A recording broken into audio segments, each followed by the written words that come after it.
Please join me in welcoming Professor Philip Johnson.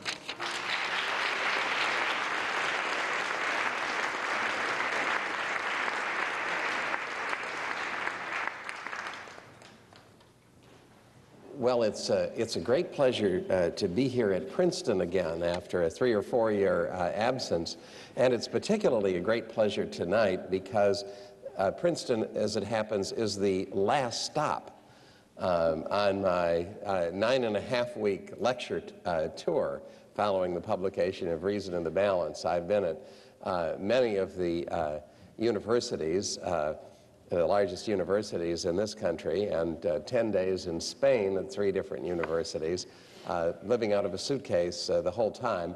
I just have to finish up here and then go to Washington for a national public radio broadcast on Monday, and then finally I'll be back at home in sunny California. So I'm really glad to be with you for a while.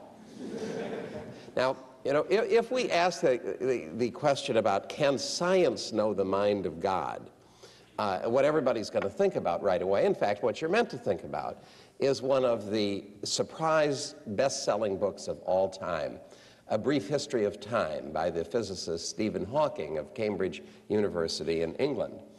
Stephen Hawking, of course, is now known everywhere around the world as the brilliant scientist who tragically, as a young man, became progressively crippled with what Americans call Lou Gehrig's disease, and has ended up as an individual who is physically as helpless as it's possible to be, unable to move, not only confined to a wheelchair, but unable to speak or to communicate, as most people do, although due to a technological marvel and the very limited amount of movement he has left in his hands, he can activate a voice synthesizer which speaks with an artificial voice for him.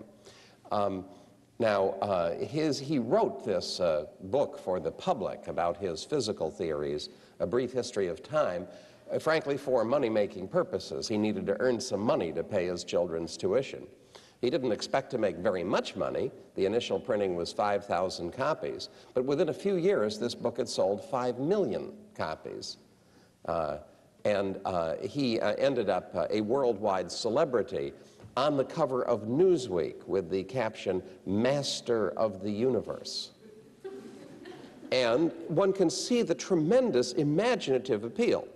Hawking is, of course, a brilliant scientist, and that's part of the appeal, but the public can understand directly only a very little part of the science. In fact, many people have suggested that A Brief History of Time is one of the most unread bestsellers of all time.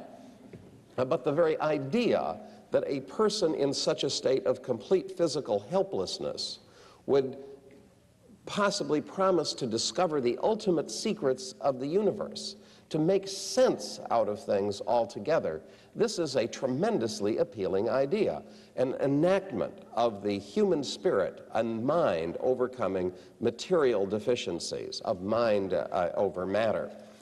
And indeed, Hawking offered his readers a tremendously exhilarating promise of universal understanding. In terms of the physics, what he